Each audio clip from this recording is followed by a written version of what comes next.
നമസ്കാരം. The path is the goal എന്ന discussion സീരീസിലേക്ക് വീണ്ടും ഏവർക്കും സ്വാഗതം. നമുക്ക് ആദ്യം മെഡിറ്റേഷൻ ചെയ്യാം.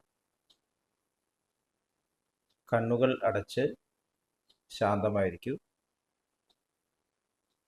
ഭൂമി മാതാവിനോടും സർവചരാചരങ്ങളോടും അന്തരീക്ഷത്തോടും കൃതജ്ഞത രേഖപ്പെടുത്തൂ.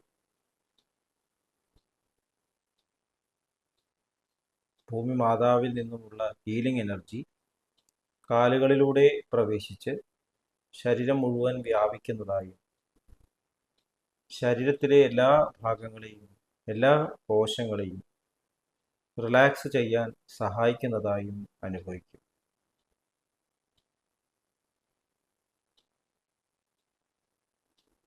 ഇപ്പോൾ ശരീരം പരിപൂർണമായും റിലാക്സ്ഡായി. ഈ റിലാക്സേഷൻ ഹൃദയത്തിൽ അനുഭവിക്കും. ശ്വാസം ദീർഘമായി ഉള്ളിലേക്കെടുക്കൂ. ഹൃദയത്തിൽ സ്നേഹം നിറയുന്നതായി അനുഭവിക്കൂ.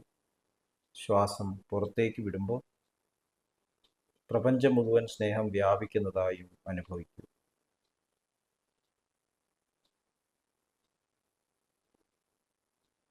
ഹൃദയത്തിൽ കുടികൊള്ളുന്ന സ്നേഹത്തിൻ്റെ സ്രോതസ്സിൽ നിന്നും ഉദ്ഭവിക്കുന്ന ദിവ്യപ്രകാശം മനസ്സിനെ ആകർഷിക്കുന്നതായി അനുഭവിക്കൂ.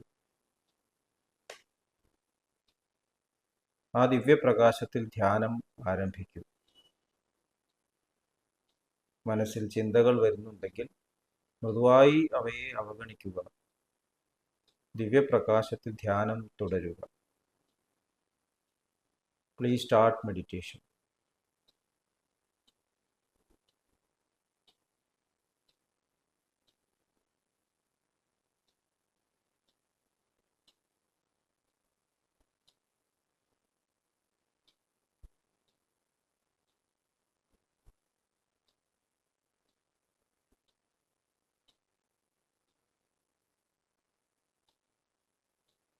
ഓക്കെ, ആ കണ്ടീഷൻ ഹൃദയത്തിൽ നിലനിർത്തി പതുക്കെ കണ്ണുകൾ തുറക്കൂ. എല്ലാവരെയും ആർദ്രമായി ഹാർട്ട്ഫുൾനെസ് സഹജമാർഗ് മെഡിറ്റേഷൻ സിസ്റ്റത്തിലേക്ക് സ്വാഗതം ചെയ്യുന്നു. എങ്ങനെ ജോയിൻ ചെയ്യണം എന്നുള്ളതിൻ്റെ ഡീറ്റെയിൽസ് ഡിസ്ക്രിപ്ഷൻ ബോക്സിൽ കൊടുത്തിട്ടുണ്ട്. നമ്മൾ എഡ്യൂക്കേഷനെ കുറിച്ചാണ് ഡിസ്കസ് ചെയ്തുകൊണ്ടിരിക്കുന്നത്. അപ്പോൾ എഡ്യൂക്കേഷനിൽ ആധ്യാത്മികമായിട്ടുള്ള എഡ്യൂക്കേഷൻ, സ്പിരിച്വാലിറ്റി അഥവാ സബ്ജക്റ്റീവായിട്ടുള്ള നമ്മുടെ മനസ്സിൻ്റെ ഉയർച്ചയെക്കുറിച്ചിട്ടുള്ള പഠനം, അതിൽ നമ്മളിപ്പോൾ ഷഡ് സമ്പത്തികളിൽ ശ്രദ്ധ എന്നുള്ള ഒരു കാര്യത്തെക്കുറിച്ചാണ് സംസാരിച്ചുകൊണ്ടിരിക്കുന്നത്. ശ്രദ്ധ എന്ന് പറയുമ്പോൾ നമ്മൾ മലയാളത്തിൽ വിശ്വാസം എന്ന് പറയും. പക്ഷേ ഇംഗ്ലീഷിൽ ബിലീഫ്, ട്രസ്റ്റ്, ഫെയ്ത്ത് എന്ന പദങ്ങളുണ്ട്. ഇതിനൊക്കെ വേറെ വേറെ അർത്ഥങ്ങളാണ്. അപ്പോൾ നമ്മൾ അതിനെക്കുറിച്ചിട്ട് ഒരു തുടക്കം കുറിച്ചു. ബിലീഫ് എന്ന് പറയുമ്പോൾ നമ്മളുടെ പാസ്റ്റിൽ നിന്നുണ്ടായിട്ടുള്ള അറിവിൻ്റെ മുകളിൽ നമ്മൾ വിശ്വസിക്കുന്നു. വിശ്വസിക്കാൻ പറ്റുന്നവയെ വിശ്വസിക്കുക എന്നാണ് ചാരുജി മഹാരാജ് ബിലീഫിനെ കുറിച്ച് പറഞ്ഞത്. ട്രസ്റ്റ് എന്ന് പറയുമ്പോൾ നമ്മൾ ആ ബിലീഫിനെ നമ്മുടെ ഉള്ളിലേക്ക് കൊണ്ടുവരും. അപ്പോൾ അനുഭവത്തിലൂടെ നമ്മൾ ട്രസ്റ്റ് ചെയ്യാൻ തുടങ്ങും. എനിക്ക് ഇത് അനുഭവമായി, അതുകൊണ്ട് അത് ശരിയായിരിക്കും. പക്ഷെ പലപ്പോഴും അതും കറക്റ്റ് ആവണമെന്നില്ല. കാരണം ഇതുവരെയുള്ള അനുഭവം ശരിയാണെന്ന് വിചാരിച്ചിട്ട് ഇനിയുള്ള അനുഭവം അതുപോലെ തന്നെ ആവണമെന്നില്ല. ഒരു തമാശ കേട്ട്, ഇതുവരെ ഞാൻ മരിച്ചിട്ടില്ല, അപ്പോൾ സ്റ്റാറ്റിസ്റ്റിക്കലി ഞാൻ ഇനി മരിക്കില്ല എന്നാണ് അതിൻ്റെ അർത്ഥം എന്ന് പറയുന്ന പോലെ. അപ്പോൾ ട്രസ്റ്റിനും അതിൻ്റെതായ ലിമിറ്റേഷൻസ് ഉണ്ട്. മനസ്സിൻ്റെ തലത്തിൽ, നമ്മുടെ അനുഭവത്തിൻ്റെ തലത്തിലാണ്. അപ്പോൾ അനുഭവങ്ങൾക്കും അപ്പുറം നമ്മുടെ മനസ്സിന് ചിന്തിക്കാൻ പറ്റാത്ത, സങ്കല്പിക്കാൻ പറ്റാത്ത കാര്യങ്ങൾ, അത് നമ്മുടെ ജീവിതത്തിൻ്റെ ആധാരമാകുമ്പോൾ അതിന് ഫെയ്ത്ത് എന്ന് പറയും. അതിന് അടിസ്ഥാനമാണ് ഫെയ്ത്ത്. അല്ലാതെ നമ്മൾ എന്തിനെങ്കിലും മനസ്സുകൊണ്ട് ഇഷ്ടപ്പെടുക, വിശ്വസിക്കുക എന്നുള്ളതല്ല ഫെയ്ത്ത്. നമ്മുടെ ജീവിതത്തിൻ്റെ ഫൗണ്ടേഷനാണ് യഥാർത്ഥത്തിൽ ഫെയ്ത്ത്. അതുകൊണ്ടാണ് ജീസസ് ക്രൈസ്റ്റ് നിങ്ങളുടെ വിശ്വാസം നിങ്ങളെ രക്ഷിക്കട്ടെ എന്ന് പറഞ്ഞു. നമ്മൾ അതേക്കുറിച്ച് കഴിഞ്ഞ സെഷനിൽ പരാമർശിച്ചു. അപ്പം എനിക്ക് ധനം വേണമെന്ന് പ്രാർത്ഥിക്കുമ്പോൾ ഞാൻ നിർധനനാണെന്നാണ് ഞാൻ വിശ്വസിക്കുന്നത്. എനിക്ക് ആരോഗ്യം വേണമെന്ന് നമ്മൾ പ്രാർത്ഥിക്കുക. അതിനുവേണ്ടി പ്രയത്നിച്ചുകൊണ്ടെങ്കിൽ എനിക്ക് ആരോഗ്യമില്ല, എനിക്ക് കൂടുതൽ കൂടുതൽ പദവികൾ വേണം എന്ന് വിചാരിച്ച് നമ്മൾ ശ്രമിക്കുമ്പോൾ നമ്മുടെ വിശ്വാസം എനിക്ക് പദവി ആയിട്ടില്ല, എനിക്ക് അമരത്വം വേണം എന്ന് പറഞ്ഞ് നമ്മൾ പ്രാർത്ഥിക്കുമ്പോൾ ഞാൻ മരിക്കും എന്നുള്ള തോന്നൽ, ഇതാണ് ഏറ്റവും ഹയസ്റ്റ് പ്രശ്നം. ഞാൻ മരിക്കും. അതുകൊണ്ടാണ് അസതോമ സദ്ഗമയ തമസോമ ജ്യോതിർഗമയ മൃത്യോർമ അമൃതം ഗമയ എന്ന് നമ്മൾ പ്രാർത്ഥിക്കുന്നത്. അത് നമ്മുടെ അടിസ്ഥാനപരമായിട്ടുള്ള ചിന്ത ഞാൻ അസത്യത്തിലാണ് നിലകൊള്ളുന്നത് എന്നാണ്. ആ ഭഗവാൻ ഭഗവത്ഗീതയിൽ 17-ാം അധ്യായത്തിൽ പറഞ്ഞിട്ടുള്ള ഒരു ശ്ലോകം നമുക്ക് വായിക്കാം. 3-ാമത്തെ ശ്ലോകം, ശ്രദ്ധാത്രയ വിഭാഗ യോഗം എന്നാണ് 17-ാം അധ്യായം. 3-ാമത്തെ ശ്ലോകത്തിൽ ഭഗവാൻ പറയുന്നു, സത്വാനുരൂപ സർവസ്യ ശ്രദ്ധാഭവതി ഭാരത, ശ്രദ്ധാമയോയം പുരുഷ ശ്രദ്ധാമയോയം പുരുഷോ യോ യശ്രദ്ധ സ ഏവ സ. ഒന്നുകൂടി വായിക്കാം. സത്വാനുരൂപ സർവസ്യ ശ്രദ്ധാ ഭവതി ഭാരത, ശ്രദ്ധാമയോയം പുരുഷോ യോ യശ്രദ്ധ സ ഏവ സ. ഹേ അർജുന, അവരവരുടെ സംസ്കാരമനുസരിച്ച് എല്ലാവരും ശ്രദ്ധയുണ്ടാക്കുന്നു. പുരുഷൻ ശ്രദ്ധാമയൻ എന്ന് പറയപ്പെടുന്നു. ഒരുവന്റെ ശ്രദ്ധ ഏതു തരത്തിലാണോ അവൻ ആ വിധമായി തീരുന്നു. അതിനുശേഷം സാത്വിക ഗുണം, രാജസിക ഗുണം, താമസിക ഗുണം ഇതിനെക്കുറിച്ചെല്ലാം ഭഗവാൻ പറയുന്നു.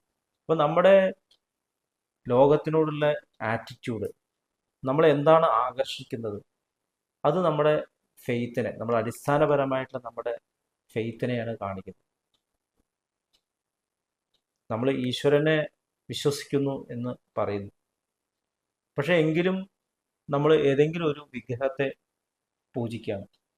അപ്പോൾ നമ്മുടെ ഫെയ്ത്ത് എവിടെയാണ്? ഫെയ്ത്ത് എന്ന് പറഞ്ഞാൽ എൻ്റെ മനസ്സ് നിൽക്കുന്നത് സ്ഥൂലമായിട്ടുള്ള വർഷിപ്പിലാണ്. ഞാൻ ഈശ്വരനെ വിശ്വസിക്കുന്നു എന്ന് പറയുന്നു, എന്നിട്ട് ധനത്തിന് വേണ്ടിയിട്ട് പ്രാർത്ഥിക്കുന്നു. അപ്പോൾ എൻ്റെ അടിസ്ഥാനപരമായിട്ടുള്ള ഫെയ്ത്ത് എന്താണ്? ധനമാണ് ഈ ലോകത്തെ ഏറ്റവും പ്രധാനം. കളവ് ചെയ്യുന്ന ആൾക്കാരും കൂടി പ്രാർത്ഥിച്ചു പോകുന്നവരുണ്ട്. അതുമാതിരി ശാസ്ത്രജ്ഞന്റെ ഉദാഹരണം എടുക്കാം. ശാസ്ത്രജ്ഞന്റെ ശാസ്ത്രത്തെ കുറിച്ചിട്ട് ചിന്തിക്കുമ്പോഴും അടിസ്ഥാനപരമായിട്ട് പലപ്പോഴും ശാസ്ത്രത്തിൽ ഫെയ്ത്ത് ഉണ്ടാവില്ല, സംശയം ഉണ്ടാവും. അതുകൊണ്ടാണ് സംശയാത്മാ വിനശ്യതി എന്ന് പറയുന്നത്. ശരിയാണോ? എന്നിട്ട് ചിലപ്പോൾ ഒളിച്ചും പാത്തിട്ടും പൂജയ്ക്ക് പോകുന്നു, അമ്പലങ്ങളിൽ തൊഴുന്നു. അപ്പോൾ നമ്മുടെ ഉള്ളിലൊരു ബന്ധം ഉണ്ട്. ശരിക്കും അടിസ്ഥാനപരമായിട്ട് ഫെയ്ത്ത് എന്ന് പറയുമ്പോൾ നമ്മുടെ സ്മരണ അവിടെയാണ് നിൽക്കുന്നത്. നമ്മൾ എത്ര പ്രഗത്ഭരായാലും എത്ര പണ്ഡിതരായാലും എൻ്റെ റിമംബ്രൻസ് എൻ്റെ ക്വാളിറ്റിയെ കാണിക്കുന്നു. ഇപ്പം എത്തീസ്റ്റ് ആണെന്ന് പറയുന്ന ആൾ, ഈശ്വര വിശ്വാസം ഇല്ല എന്ന് പറയുന്ന ഒരാളുടെ അടിസ്ഥാനപരമായിട്ട് വിശ്വാസം എന്താണ്? ഈശ്വരൻ ഉണ്ട്.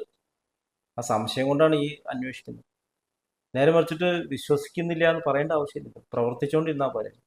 നമ്മുടെ ക്യാരക്ടറിൽ അത് കാണിക്കണം. എൻ്റെ സ്മരണയിൽ ഞാൻ ഒരിക്കലും അങ്ങനെ ഒരു സംശയം തന്നെ ഇല്ല, വേറെ ആളുടെ എടുത്ത് കളയേണ്ട ആവശ്യമില്ല. നമ്മൾ ഏത് ജീവജാലങ്ങൾ നോക്കിയാലും അറിയാം, അവർ വേറെ ഒന്നിനെയും മാറ്റാൻ ശ്രമിക്കുന്നില്ല.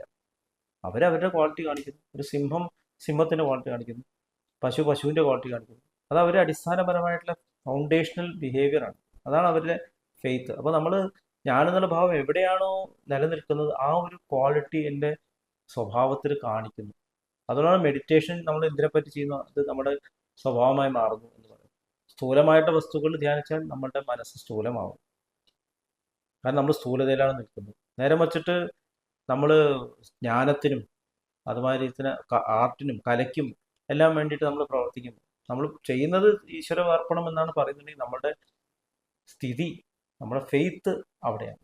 അതുകൊണ്ട് ദേവീ ദേവന്മാർ പല ലെവൽസ് നമുക്ക് കാണാൻ പറ്റുന്നത്, അതവരുടെ ഫെയ്ത്തിനെയാണ് കാണിക്കുന്നത്.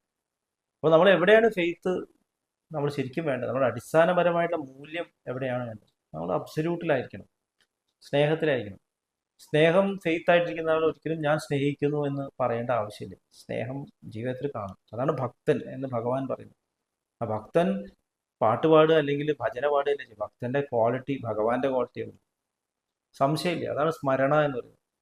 ഇപ്പം ഞാൻ എൻ്റെ വീട്ടിലത്തെ അംഗമാണ് എന്നുള്ളത് എനിക്ക് പറഞ്ഞ് മനസ്സിലാക്കേണ്ട കാര്യമില്ല, വിശ്വസിപ്പിക്കേണ്ട കാര്യമില്ല. ഞാൻ എൻ്റെ വീട്ടിലെ എൻ്റെ അച്ഛനമ്മേനെയും കുട്ടിയാണെന്ന് വിശ്വസിക്കുന്നു നമ്മൾ അറിയില്ലല്ലോ, ബിലീവ് ചെയ്യുന്നു പറയേണ്ട കാര്യമില്ല. എൻ്റെ ഫെയ്ത്താണ്. നമ്മൾ അച്ഛൻ അമ്മയെന്ന് വിളിക്കുന്നു, ആവശ്യങ്ങൾ പറയുന്നു, അപ്പം അതിൻ്റെ ഫെയ്ത്താണ്. അപ്പോൾ ഇത് നമ്മൾ തിരിച്ചറിയേണ്ടതാണ്. ഫെയ്ത്ത് നമ്മൾ എവിടെ എത്തി എന്നുള്ളത് നമ്മൾ ഇൻട്രോസ്പെക്ട് ചെയ്യണം, ഡയറി റെക്കോർഡ് ചെയ്യണം. അതാണ് ഭഗവാനോട് പറയുന്നത്. നമ്മളുടെ ശരിക്കുള്ള സ്പിരിച്വൽ കണ്ടീഷൻ എവിടെയാണെന്ന് അറിയാൻ വളരെ വളരെ എളുപ്പമാണ്. നമ്മൾ എവിടേക്കാണ് നമ്മൾ ശ്രദ്ധിക്കുന്നത് എന്ന് ചിന്തിച്ചു കഴിഞ്ഞാൽ നമുക്ക് മനസ്സിലാവും നമ്മൾ എവിടെയാണ് നിൽക്കുന്നത് എന്നുള്ളത്. അതുകൊണ്ടാണ് ഇവിടെ തർക്കങ്ങൾ ഉണ്ടാവുന്നത്, ആർഗ്യുമെന്റ്സ് ഉണ്ടാവും. ആർഗ്യുമെന്റ്സ് ഉണ്ടാവില്ല. ശരിക്കും ഡിവൈൻ ആയിട്ടുള്ള സ്മരണയിലിരിക്കുന്ന ഒരാൾ ഒരിക്കലും തർക്കിക്കാൻ പോവില്ല, ഒരിക്കലും ആവശ്യമില്ല. അവർ ആ സ്നേഹത്തെ മാനിഫെസ്റ്റ് ചെയ്യുക, എല്ലാ പ്രവൃത്തികളിലും 100% ആ ക്വാളിറ്റി മാനിഫെസ്റ്റ് ചെയ്യുക. അതാണ് ശരിക്കും ഈശ്വര വിശ്വാസം അല്ലെങ്കിൽ ഡിവൈൻ ആയിട്ടുള്ള സ്മരണ എന്നൊക്കെ പറയുന്നത്. അതാണ് ശ്രദ്ധ എന്നത്. ഒരിക്കലും അത് വിട്ടുമാറില്ല. ലാലാജി മഹാരാജ് പറയുന്നത് അങ്ങനെ ഉള്ള ഒരു ഫെയ്ത്ത് വിചാരിച്ചാലും കൂടി വിട്ടുപോകില്ല. അങ്ങനെ വിചാരിക്കാൻ പറ്റില്ല, കാരണം മനസ്സ് കംപ്ലീറ്റ് സെൻറ്റേർഡ് ആണ്. ഇത്രയും പറഞ്ഞുകൊണ്ട് ഇന്നത്തെ ഡിസ്കഷൻ ഇവിടെ അവസാനിപ്പിക്കാം. വീണ്ടും നമുക്ക് ഡിസ്കഷൻ അടുത്ത സെഷനിൽ തുടരാം.